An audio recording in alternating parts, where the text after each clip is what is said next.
Welcome to Under One Roof's Landlord and Letting Agent webinar series, made possible through the generous funding of the Safe Deposit Scotland Charitable Trust. The webinar will start momentarily.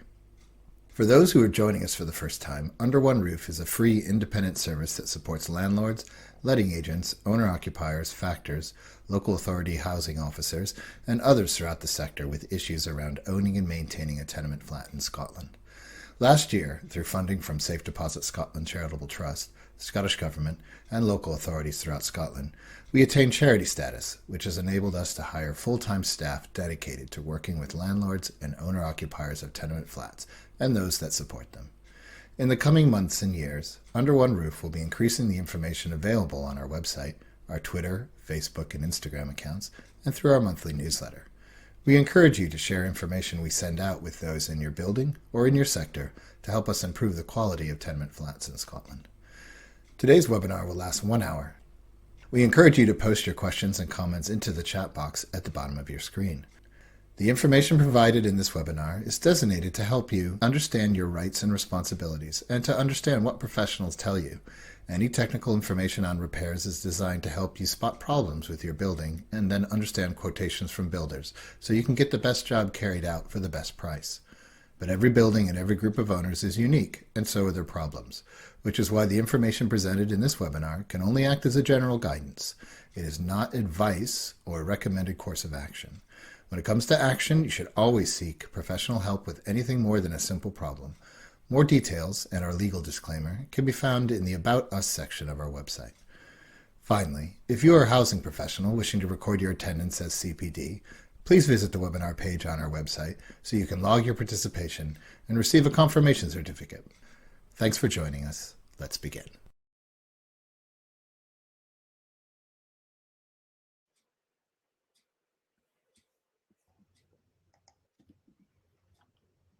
Hi, Mike.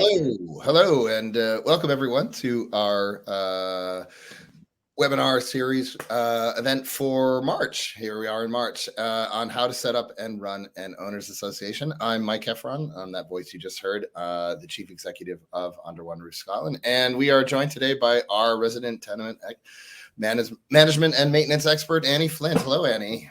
Hi, everyone. Nice to be here again. Great to see you. What we're going to do things a little bit differently. If you've been to one of our webinars before, what we've usually done in the past is that we have had a video to start with where I'm usually interviewing one or two people, and then we bring those people in and we have a little conversation, question and answers from there. What we're going to do today is actually have more of an ongoing running conversation between Annie and I on owners associations, what they are, how to set one up, why it's important for why as a landlord or a letting agent you should care about whether there's an owners association in the building where your property is.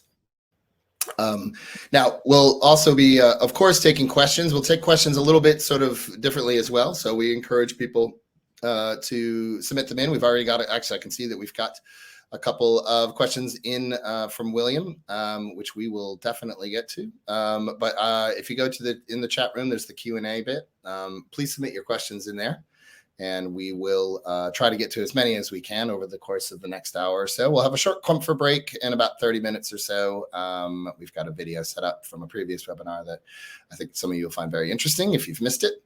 But why don't we just get other than that, we'll just kind of crack on and get right to it. So Annie, first question, I guess, is let's just to give our terms of reference here. What is an owners association? Well, owners associations today, now we'll come on to how they might be in the future shortly, but today what they are is just kind of a group of owners who are working together, and they're doing it with a kind of a set of rules which they've agreed between them about how they will go about doing things. And that is basically all an owners association is. Now, I mean, we can go into details of what those rules will be. I'm sure we will, and have some suggestions about things could put in. But essentially, it's just a way that all owners can work together with some kind of agreed format where they all understand what their kind of expectations are going to be of each other and how they're going to go about doing things. Simple as that. And what why are they so important when it comes to tenement buildings and the management of tenement buildings in Scotland? Yeah, I mean, we do rather bang on about them, don't we, Mike? You know, We I mean, certainly do. I know that this is us doing our thing, have an owners association. Well, I suppose the main thing is it's the important bits of your building are owned by all the owners in common. So the best way to manage them is to have one body that can deal with that one big thing like the roof. You know, that is the main reason for having that owners association is you've got these things that you own in common, and it's good to have that kind of structure that you can use to work together to get those things done. So that is the main thing. If you start to look beyond that, there are lots of other things that owners associations can do. And I think the most important one is leadership. You know, the worst thing that happens in a building is that people just do reactive repairs. You know, they wait for things to go wrong. They often wait for them to go badly wrong when they can't stand it any longer and it's a real crisis. And at that point, the damage has been done. You know, it costs twice as much to carry out a reactive repair as it does to carry out a planned repair. So it's really good to have that leadership, you know, one or two owners who will get together and say, look, come on, folks, let's do this now. You know, stitch in time saves nine. So I think the leadership is the other really important thing about them. And then I think the other thing is that particularly if people are trying to push things further forward, you know, it's really good to share out the tasks. I mean, Mike, you must have been involved in various voluntary groups before. You know, how often have you seen it that people just kind of burn out? You know, everybody leaves everything to the one person. You know, all they get is kicks from other people saying, why haven't you done this? And they will get to stages saying, look, I'm giving up.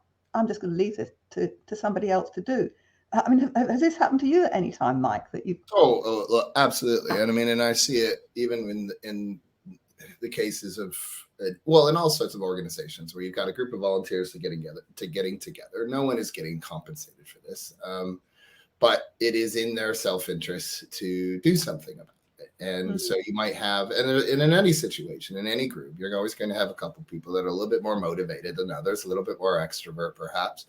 More than happy to sort of chat with the different people in the building. And everybody's stair probably has that. There's probably one person that everybody in the stair knows, or two people that everybody. You might know somebody here and somebody there, but everybody knows the person in flat 1C because they're very friendly and they come and they chat with you and you're coming up and down the stairs and they've got, you know, their dog or something like that.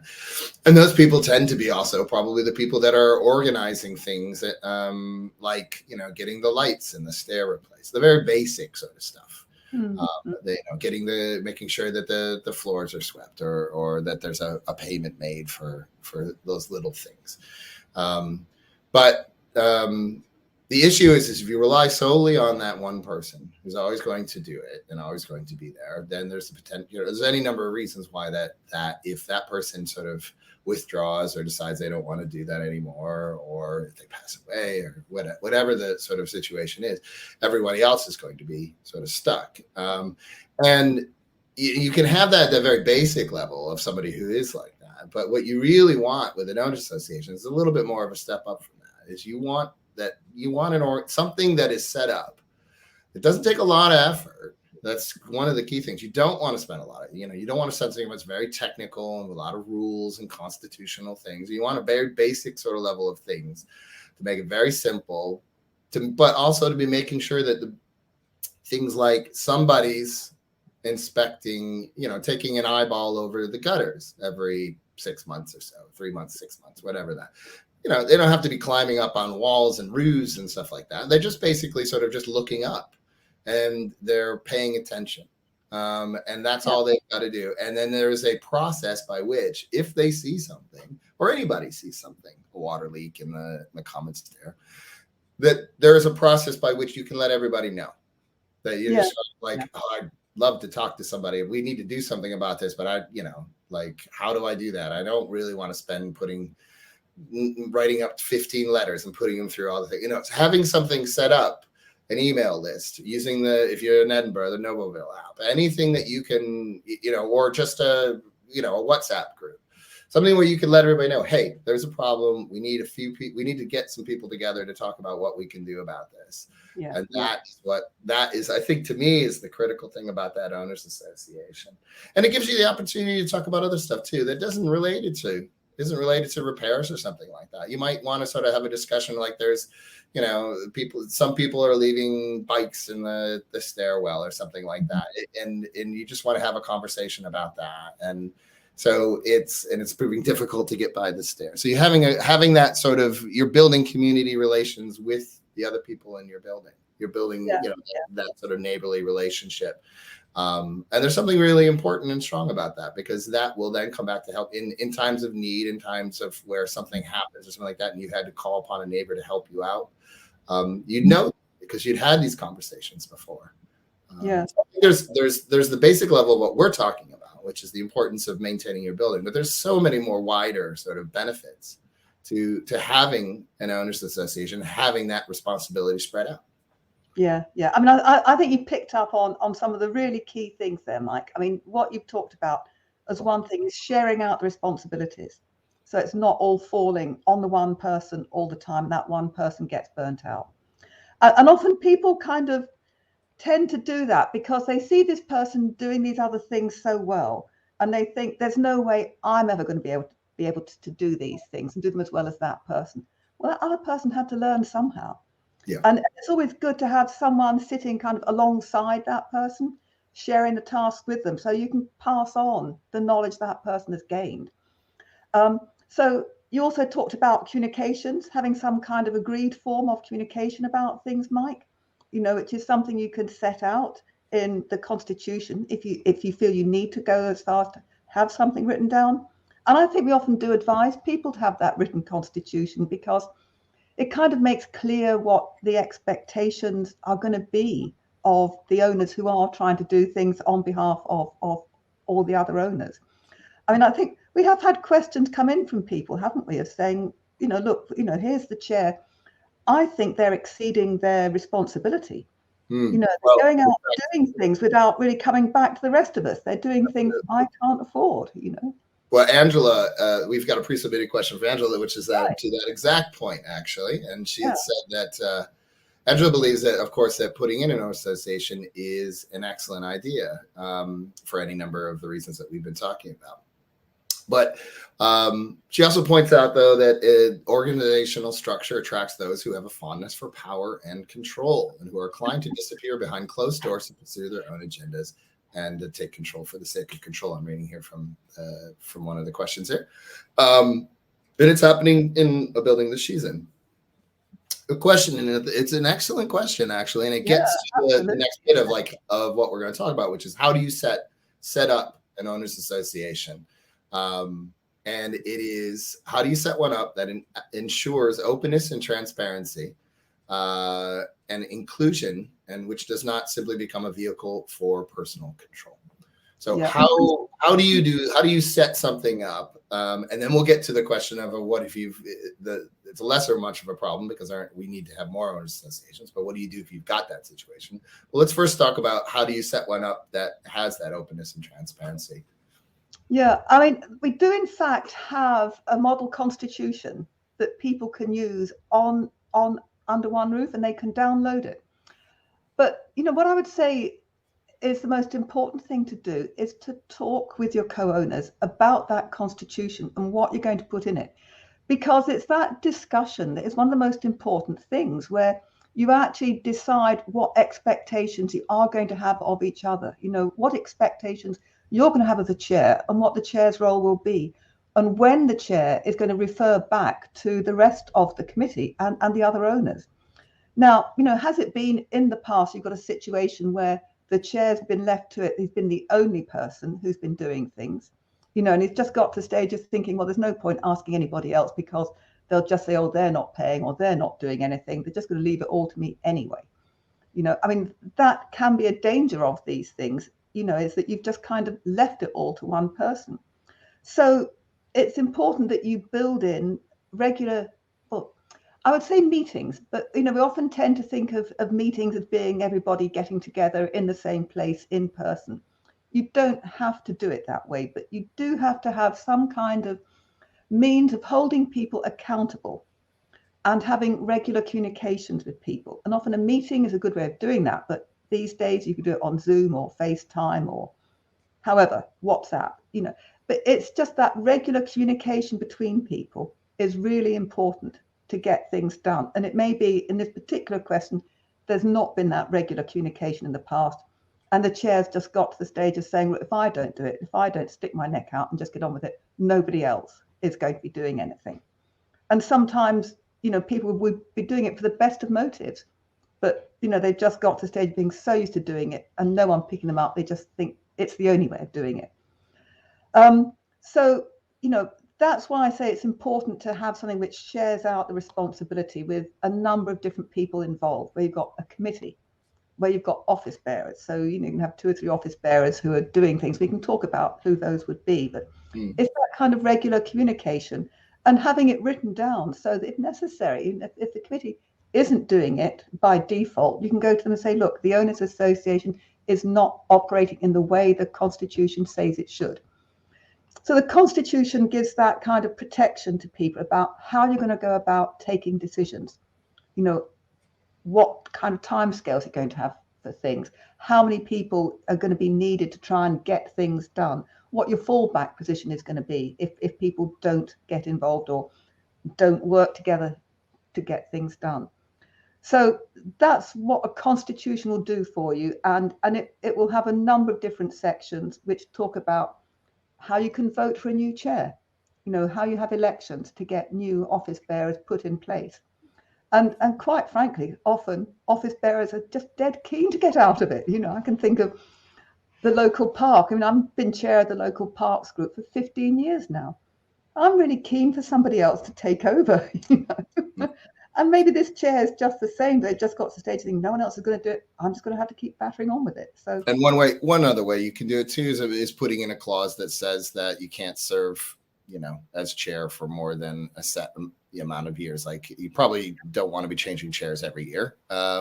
Hopefully you don't have that much work that would be such a problem, but maybe every couple of years that you can't serve more than 2 consecutive years as chair or something like that, unless there are exceptional circumstances and nobody else wants to take it up. But that sort of forces the issue to make somebody else has to step up and do things like that too. But there is a tricky balance of finding the people, because of course, if there's one person that's taking all the control and making all the decisions, then nobody else is going to be engaged in the Owners Association because nobody feels that they have any control over it anyway. So there's the problems of the Owners Association are no different than any other organization, is that you do come up against the limits of human nature and desire for. So you've got to put those checks potentially in place, and you into those documents to make sure that you've got a balance between the two. And I've seen actually that Jazz is always operating in the background doing this wonderful job as always. She has actually put up that document on this meeting. So if you go to handouts, you can actually download our draft constitution. But like I say, it's the talking about it is as important as the adopting it, I think. Well, we've got and I'd like to point out the fact that we've got in our chat space, we've got a space for question and answers, but also just in as many are you using right now as the main chat forum. And please put in your own experiences. You are doing that right now, and it's fantastic to just be scrolling through them. Everybody's got a different experience about using, for people that have been in owners associations, what has worked, what hasn't worked, their own experiences. That please pop those in, because those are really helpful context. Instead of us just talking at you, is hearing what other people who have been in owners associations and the limits that they face.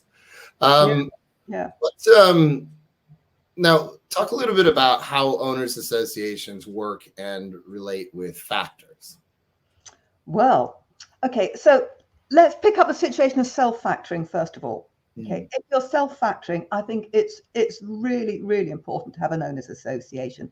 You don't have to, but it does help you overcome this problem of just burnout, of just leaving it all to that one person.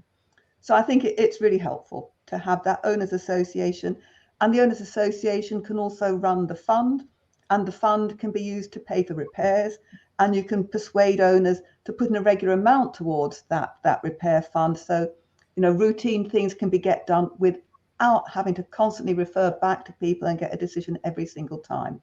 So I think they're really useful if you're self-factoring.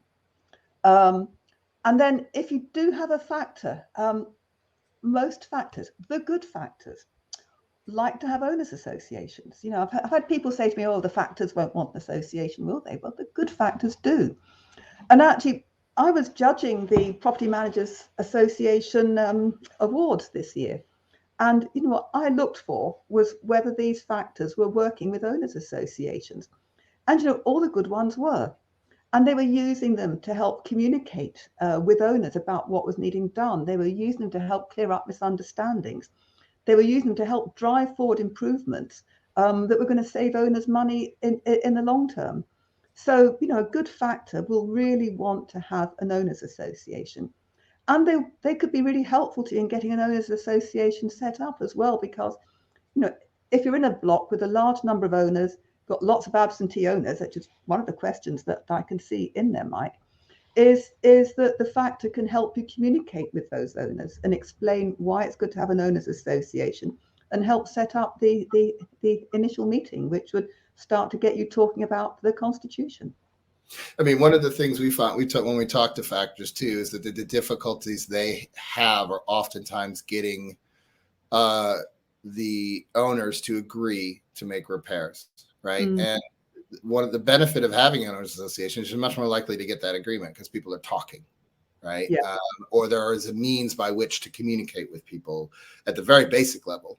If you've got an owners association, the first thing you'll do is figure out a way to everybody's communicating. And somebody had made a point here is that they have one person in the building that doesn't have the internet. So you might have to get creative. You might have to say, well, most of us are going to communicate on email, but we need to go talk to Mr. Jones downstairs whenever you need to knock on his door because he doesn't have the internet. And that's fine. That's not bad, actually, if you can get 95% of everybody communicating and you've got one person. Yeah. The difficulty is if you've got, and this is another question that's come up is is the sort of the issue of if you've got landlords that aren't, so they're not owner occupiers, they've got landlords. So you've got the tenants there, but you don't have the people that own the building there.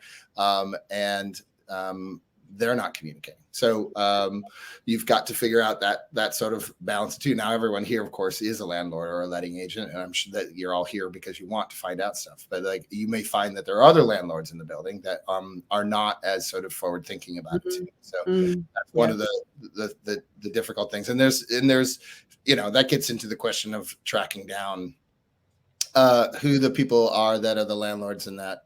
Because you're going to need to involve them in decision making eventually anyway.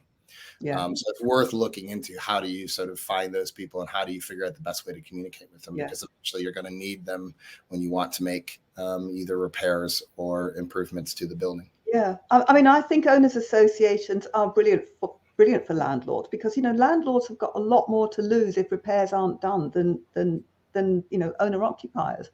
I mean, everyone stands to lose from, drop in the capital value of their property or, huge, more expensive repairs needing to be carried out because you haven't done the routine maintenance. I mean, everyone suffers from that. But landlords can also lose the ability to rent their flat. So, they've got more to gain from having an owners association that's trying to get repairs done than any other owner. And I think at this point, if we're talking about landlords, Mike, I think it's worth having a quick chat about house rules. I mean, you mentioned this when you were talking about, people leaving their bikes at the bottom of stairs. That's another thing that owners associations can deal with is the house rules, how you're going to deal with things like the use of the garden or stair cleaning or all these other things. And at that point, you often want to work out how you're going to get tenants involved in the running of the building as well, because there are some management issues where tenants need to be involved. Now, they would have different voting rights, I think, because you can't ask them to vote on repairs which they aren't responsible for. But you do want them to be able to vote on things like how you're going to use the garden. Are you going to allow bits of it to be taken over by one owner who wants to cultivate a vegetable bed or something like that? These are the kind of things, the kind of house rules where you want to have some kind of role for tenants because you want them to feel part of the building. You want them to be more permanent occupiers who like living there, who want to get on with all the rest of the neighbours. That's a benefit to everybody if you can get tenants staying longer, I think. Absolutely. And I mean, if you're making in those owner associations, like you said, we're not just talking about doing maintenance and repairs and stuff like that. You're talking about like those building rules as far as sort of what is appropriate use for certain parts of the building.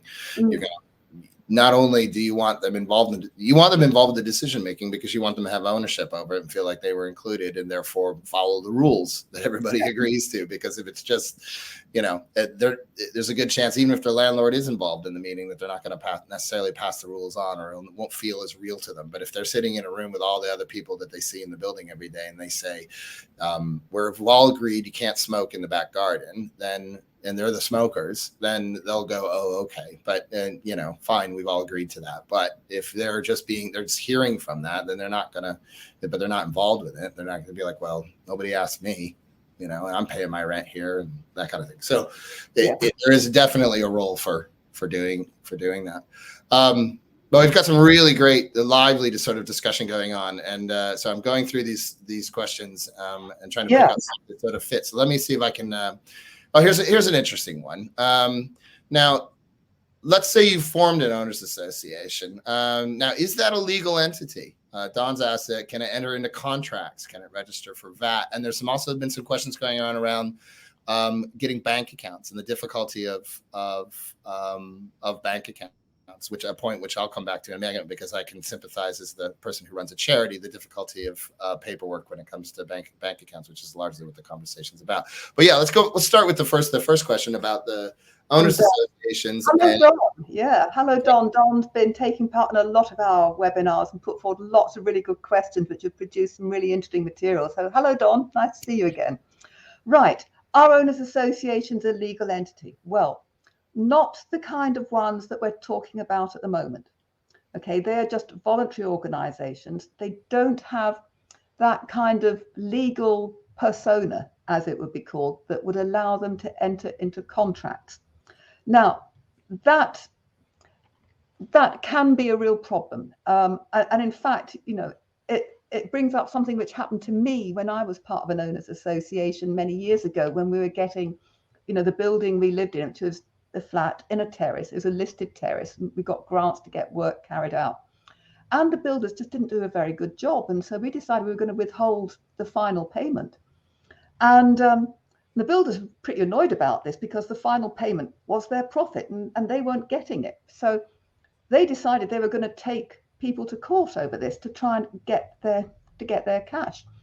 And what they decided to do was to do things from what they call joint and several liability. Now, several means you can take any one person to court on behalf of all the others. You separate them out. This means several in that kind of basis.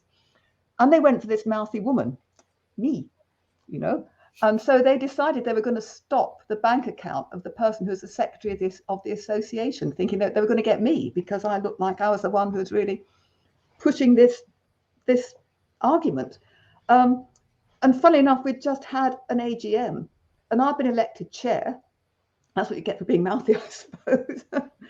And someone who hadn't even been in the building when we started doing all the work, who hadn't been party to this initial contract, was elected as secretary, and they stopped his bank account, and he hadn't been responsible for any of the repairs.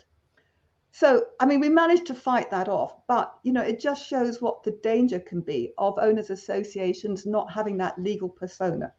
And lots of people like architects or tradespeople are aware of this as well, and they will want to see one person kind of being responsible for the whole thing.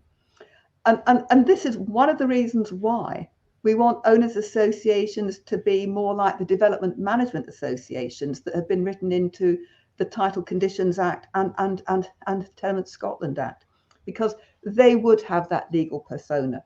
They would be able to enter into contracts. They could be taken to court, but it wouldn't be the individual owners who'd be picked up. It would be the owners association as a whole.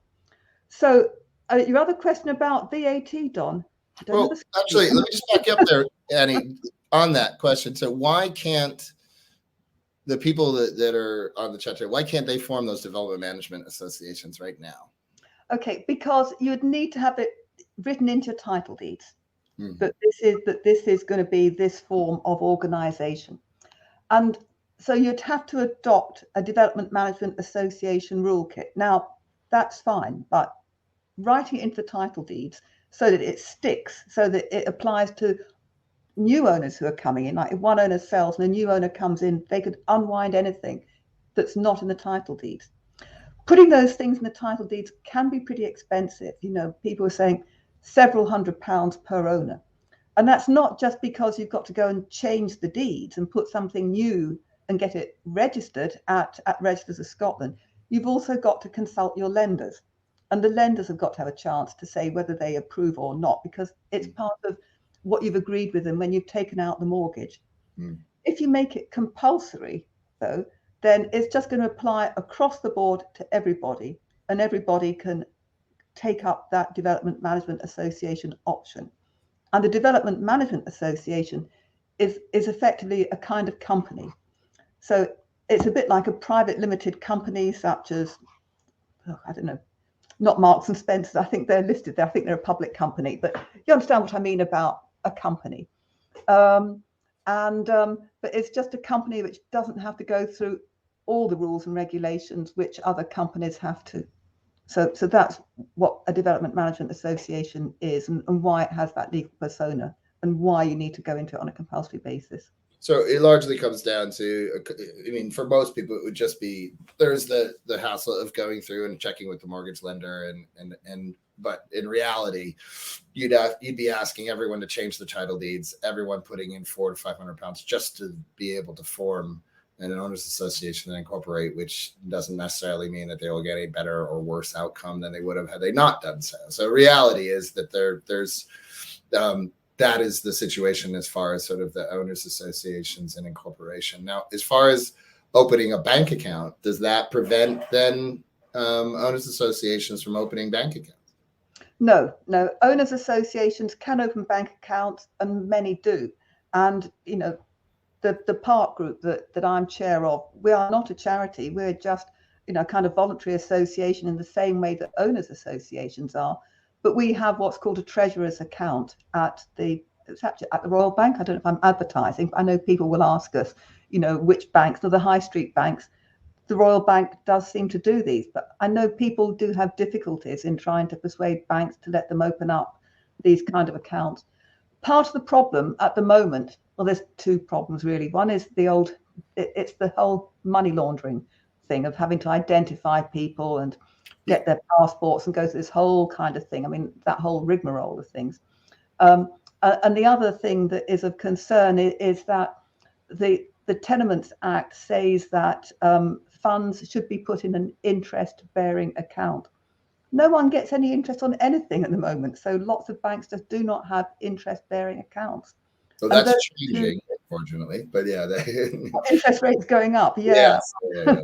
Well, probably less of an issue, but though that is, I think you probably were getting to this too, is that I think that condition to in other words, that they have to be interest-bearing accounts. What does that mean that if it wasn't interest-bearing, why would that be a problem? Well, it's because it's stated there in the legislation that we have at the moment, is that it's got to be an interest-bearing account. I mean, it could. If it's not, then what? Interest, but it has got to be capable of interest being paid. And when these things were first set up, 2004, I'm trying to think what the interest rates were. I remember at some point they were in double figures. And at that point, a substantial amount of money could be built up if people had put money into that treasurer's account. So you'd have people saving, and if they kept the money in their own account, they'd have got interest on it. If they're putting it into that treasurer's account, the owners association account, they'd have got nothing for it, which was why they said it had to be an interest-bearing account. It's a way of enticing people to get involved in it, and so also that the money that people put in helped keep up with the cost of inflation in repairs as well. So if they don't have the interest-bearing account, like what's the penalty for that? I know is it the Tenement Act says that what is it that the Tenement Yeah, Act says I'm not sure what the penalty would be. I think it would probably be up to other owners to try and enforce it. But I think it might just be unenforceable if you can't get that interest-bearing account. I think we found too that speaking with Edinburgh Council, for example, is that they waive that. They tend to not look at that as a particular issue because of the reality of the fact that there isn't that many out there. Now, there's no limit theoretically to how much money you put into a treasurer's account. I think what I found though is that treasurer's account oftentimes have a limit to the amount of money that you could put into them. Though with some treasurer's accounts, you'd never get anywhere close to what their limit is anyway. So that's not as much of an issue. As a couple people have pointed out here, Phil and Gemma have pointed out that they've used Bank of Scotland, RBS. Both have mentioned some of the issues around for setting it up and then changing signatories on the account. So got an issues like any, and this is something that we can relate to here at Under One Roof as a new charity and other charities that I've worked at too, is you need the signatories on the account. And the question is, do you want everyone in the building to be a signatory onto the account? That gives you maximum safety as far as the control of that money, right? You then would have a couple people that you'd want to always make sure that you'd have to have a couple people sign off on things before payments went out the door and stuff like that. You could have more than two, but two's probably all right. But it's very possible that the signatories, you might need to have everybody on that's in the building act as a signatory. That is incredibly onerous, however, to do, in the sense of everybody's got to fill out this form. It's a pain in the butt to fill out. And then everybody, if you ever want to change that, which you're going to, because it's going to be somebody that in the building that moves in and out, you're going to need not only the person who's coming in needs to fill out a form, the person who's leaving needs to fill out a form, and then everybody else who is a signatory needs to also re-sign a form. It drives me nuts, and it takes a massive amount of time. It's, I think, all down to money laundering legislation, and yay for preventing money laundering, but it is a huge pain. And the problem is that there is really no way around it, and it's the same for business accounts as well. So unfortunately, it's just one of those things that you just have to grin and bear it. If you have the ability, potentially, you might want to take a look at not having everybody in the building as a signatory, having people. I would say actually this is the point about the Owners Association constitution. I mean, obviously, it depends how big your building is, how many owners you've got, but you can say in your constitution that you're going to have a committee of X number of people, you're going to have specified number of office bearers and a specified number of signatories on the account. So, you can have, say, 3 or 4 people who could be signatories, of which you require 2 at least to cover every check. So, that's the way to get it set out, is to cover it off in your constitution and just say you're going to have, 6 people at least on the committee. You're going to have a chair, a secretary, a treasurer. You get the treasurer to get all of this sorted out. That could be their main job. So, the chair can get on with trying to organize repairs. The secretary can get on with keeping up the communications. The treasurer can deal with the bank account. I mean, that's what we mean about sharing out the tasks and responsibilities. So it's not always falling down to the same person all the time. And then just having that safeguard of a certain number of signatories, so you don't get every owner to have to sign up, because that's a surefire way of not getting an owners association going, I think. And then just having that safeguard of having to have at least 2 signatories on any payment that is going out. Now, as far as once you have an owners association, this starts to get into, this is questions that are coming up from people around what do you do about owners that in the building, first of all, that don't engage in setting up the owners association? Do you need every single owner to agree to set up an owners association? No, I don't think you do. And I think this is going back to the kind of the link with Tenement Scotland Act, having an owners association is a management issue. And a management issue, unless your title deeds say otherwise, which is the other thing we keep saying, isn't it? Apart from having an owners association, check your title deeds. But, generally speaking, you just need a majority of owners to agree to set up an owners association. And when you write your constitution for the owners association, make sure that it's in line with what both your title deeds and the Tenements Act says, so that decisions are taken by a majority of owners. So if you get one owner or two who just won't join in and won't participate, it's not going to block everybody else from doing things. But as somebody pointed out there, you're always going to have some owner who won't pay. It's the old enforcing repairs thing. We've done this lots of times. Just look on that page, enforcing repairs, and just go down that route. I mean, keep trying to talk to people first of all, but if they just won't listen to a rational and reasoned argument about why you need to carry out repairs, and they can afford it. I mean, that's the other thing, is to check affordability, is just take legal action if you need to, and we tell you how. So. Yeah, and Jazz will put up a link on that too, because there's a whole, we could do and probably have and will do a whole webinar on just enforcing payments from non-paying owners, and the combination of either they can't pay or they won't pay. So I think that's, yeah. So Jazz can put up a link to that information too as well. I had another question that came in about, let's see here. There was one from Leslie had a question. It says, am I right in thinking that a landlord has to be very careful legally getting common repairs done? Are there different rules for non-residential landlords in terms of accountability over a residential owner? Okay. Right. There was a situation a couple of years back where a firm were deemed, a landlord was deemed to be a factor because they were carrying out common repairs.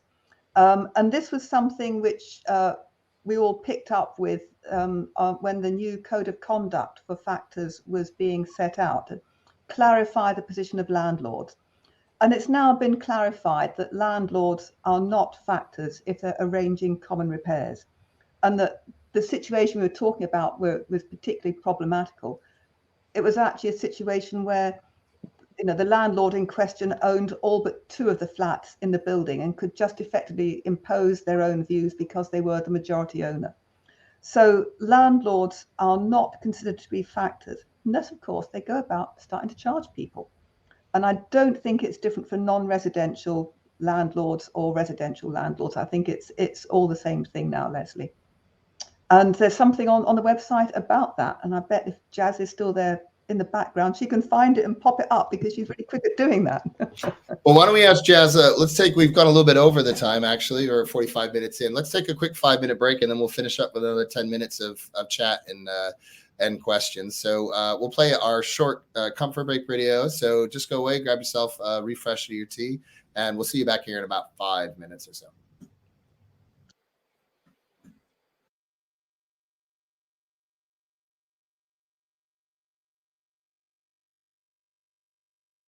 They'd like to check who is responsible for chimney repairs in the tenement. Chimney repairs are less straightforward than the general roof ones, and that flats that are served by the chimneys needed repair have to be identified and are liable for such repair. We checked our deeds, but info on how to share costs for chimney repairs is unclear. The case in our tenement is a complex one, as not all chimneys are in the same area, and the furthermost area requires scaffolding for access.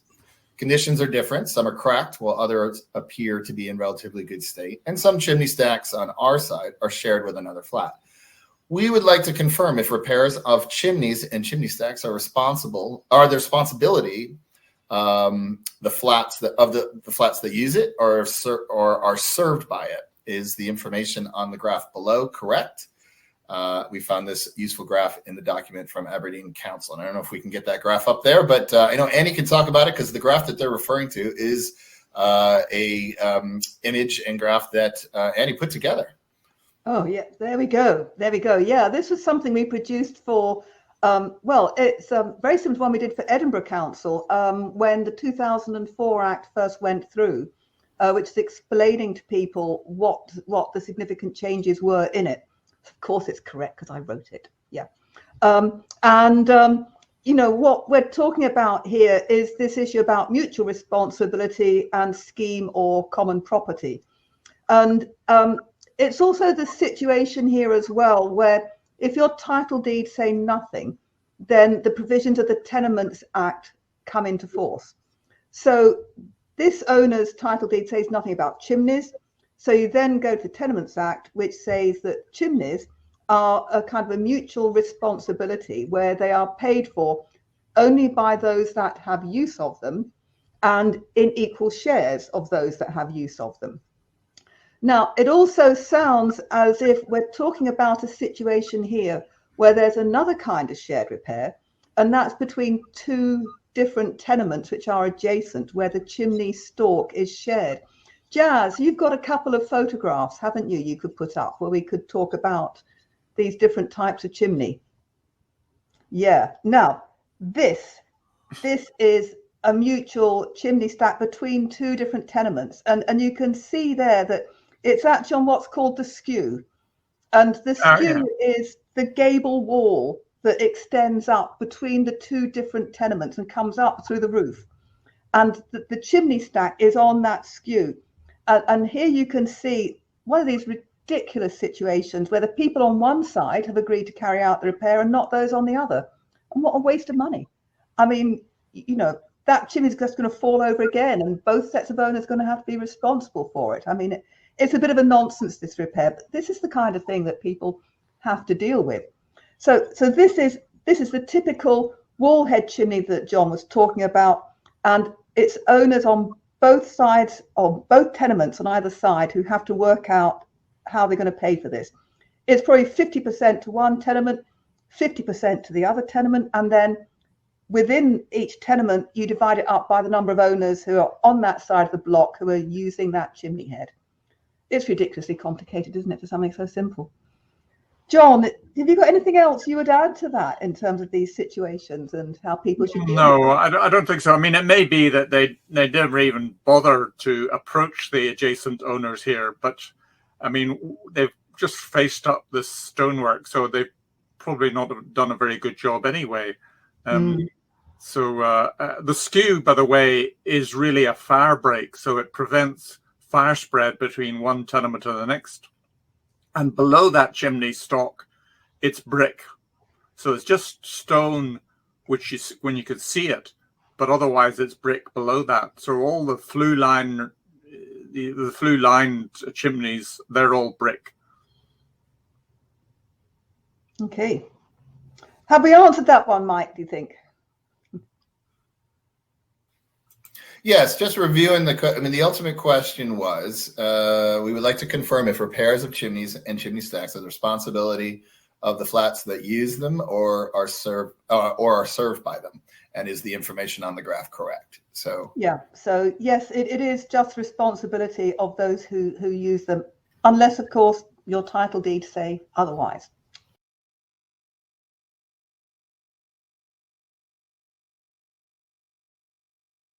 welcome back, everyone. Hello, Annie. Hello again. Hi again, everyone. Hope you enjoyed that. If you had a chance to look at it, we are, of course, going to be doing many more of these opening question and answer ones. Today we're focusing on owners association, but we'll be doing another question and answer webinar in a couple of weeks' time at the same time, so 2 Tuesdays from today. So we'd encourage you to come along with that with any sort of random questions that you might have for us. You can also submit those over to us at info@underoneroof.scot. And we'll have a chance to we can always get the answers back to you quicker than that, but we can also love to put them in and have a longer discussion with them in our Q&A with Annie and John Gilbert, who is also our other tenement expert here. I'm just going through some of the other sort of the questions and stuff that we've talked about before. Is there anything that during that, Annie, that you thought of that you wanted to sort of flag up about owners associations? I suppose the thing that we do want to say is that the new associations that we're trying to get put through, one of the things they will do, and the questions are coming up about working with professional managers and so on, but one of the things they will do is that they're required to have a manager, and they're required to set up an annual budget. And what that does is that you have an empowered manager who can call a meeting, and they only have to do that meeting once a year. I mean, they can do more if they want, but once a year, and you get one decision from owners per annum, and then the empowered manager goes ahead and can spend against the annual budget and the annual plan that's been agreed. And I think the good thing about that is that you get a plan, you get some proactive move on things, you get one decision, one annual plan that's professionally prepared and thought out. You get a manager who's empowered to enforce. I think it's going to have not just owner control, but also the ability for an owner, for the manager to get going and get things done. And the other thing that is in here for the manager is that they have to be reappointed annually. And I know we get lots of complaints from people about how they're going to change their factor. Well, this is going to change that. They're going to have to stand and be re-elected every year. And if you don't want to have them there next year, you may well have to go about and find a new one. But I think it's going to be a lot easier to do if you're going through the Owners Association rules on that basis. So, I mean, I think that's just explaining some of the differences between the new owners associations that we've been sort of working to try and get put through. But hey, that it's going to be at least 5 years before they happen. A lot can happen to buildings in the meantime. So go ahead, get something set up now. It's still worth doing. You were, I think we were about to touch upon this a little bit earlier, and Don had a follow-up question around his question around incorporation. How does VAT figure into the thing? So do you have any thoughts on that? Sorry, which was Don's question about incorporation? Yeah, the question about VAT. I just don't know how it will work. It would be really good if they didn't have to pay VAT, if they could reclaim it. I mean, it's fairly ridiculous that people are paying VAT on essential things like repairs anyway, isn't it? I mean, we had the tampon tax and we got rid of it. Why are we still paying VAT on repairs and various other things which are essential for keeping our buildings standing? I mean, the whole fabric first thing in energy efficiency, you've got to keep your building repaired. Why are we making people pay VAT on repairs when they're not paying VAT on something that is labelled as a gizmo for energy efficiency? But I can't answer the question on will they have to pay VAT, Don. I'm afraid I just don't know that one. Yeah. And I think right now, I think that it would be safe to say they do. Is that right? So, well, everybody has to pay VAT on repairs. Yeah. So the one, I'm just kind of going through some of the questions as they keep. We've got comments coming in. Maybe going back a bit to the question of factors and the question of the interaction between factors and owners associations. I mean, we don't, the connection between the two is important because we know factors like they want to have some a central person that they can speak to, a central group of people that they will do. Well, if you've got a professional factor, are they oftentimes going to be doing some of the work that a owners association that is self-factoring would be doing? Yes, well, I mean, the factor is the owner's agent. They're employed by the owner to carry out works which are the owner's responsibility. They don't take the responsibility themselves, but they do carry out works on behalf of the owner. And there's a sort of law of agency which applies to factors. But also, as people have pointed out here, there is a lot of legwork in getting repairs done. And if you're self-factoring, you're doing it all yourself, people can get burnt out. And, we've had a couple of comments from people saying that they did get burnt out by always having to do that legwork. So the factor's doing a lot of that legwork for you. But I think even if you're self-factoring, you're always going to need a professional of some kind. And it may be if you're prepared to save money on doing that legwork and that communications, you spend that money on getting a professional surveyor in to to come and assess repairs and make sure you're getting the best repair done and that you're getting your building checked on a regular basis. I think there is always going to be a need for a professional of some kind to be helping owners out to get repairs carried out. No, I think that's right. Well, we're just about at 1 o'clock now, so I'll just do a quick check to see if there's any more questions that come in. There's a quick question here about GDPR. And I saw that. And the question is that is there not a problem with investment owners in terms of GDPR? Our factor will not release contact details of the absent owners. Factors won't release details of any owner, actually. There is this whole thing about confidentiality and sort of knowing who owners are. And in some ways, isn't it just a complete nonsense? Because, you're a joint owner with somebody. Why should you not know who you are a joint owner of something with? But there is that confidentiality, and I think it's something that we need to have a look at in terms of the new kind of owners associations of how that will be dealt with. Because sometimes owners do need confidentiality. If you're someone fleeing violence, for instance, you might not want your name known, but there should be some means whereby people can get hold of you and a way of knowing how they can get hold of you in such circumstances. In certain circumstances, absolutely. Yeah. But, very few factors or no factors are going to release owners' names because of the way GDPR is set up at the moment. Something that Edinburgh Council has been trying to work through, and the way they're doing things is they're saying that if owners are in the throes of carrying out repairs, then they will give them the contact details of other owners through the council tax register, because the council tax register also has a degree of confidentiality built into it.